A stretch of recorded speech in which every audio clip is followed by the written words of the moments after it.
This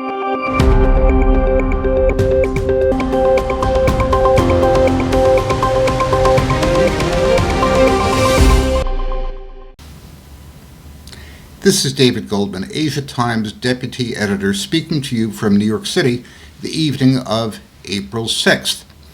The chart of the day shows that one single factor has explained virtually all of the performance of the S&P 500 for the past 13 years, since the great financial crisis, and that is the ballooning portfolio of securities held by the Federal Reserve, now up to an astonishing $8 trillion. There's one brief exception to this rule that occurred during the Trump administration, when the prospect and actuality of tax cuts pushed up stocks even when the Federal Reserve was not spending trillions of dollars.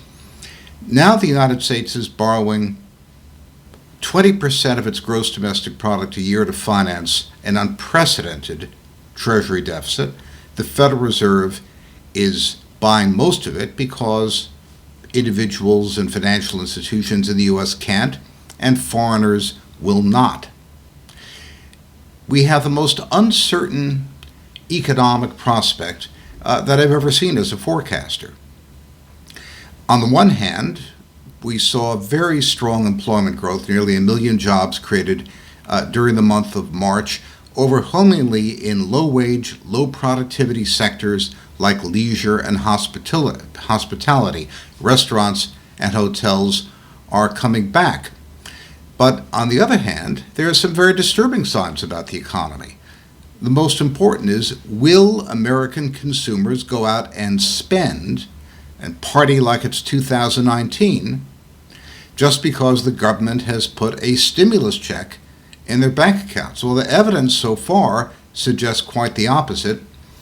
The month-on-month change in same-store sales, as reported by Johnson Redbook, is down 70% between March and April. That's the biggest drop since they began doing those numbers in the late 1990s. And the risk is that they'll give a stimulus and nobody will come, as we've discussed in past broadcasts, and the economy will sputter. And meanwhile, the increase in input costs to industrial companies is the worst since the inflationary era of the 1970s. So if the economy sputters, the extremely favorable earnings forecasts that analysts have assigned to American companies will turn out to be wrong, and we'll find that the S&P 500, now trading at 35 times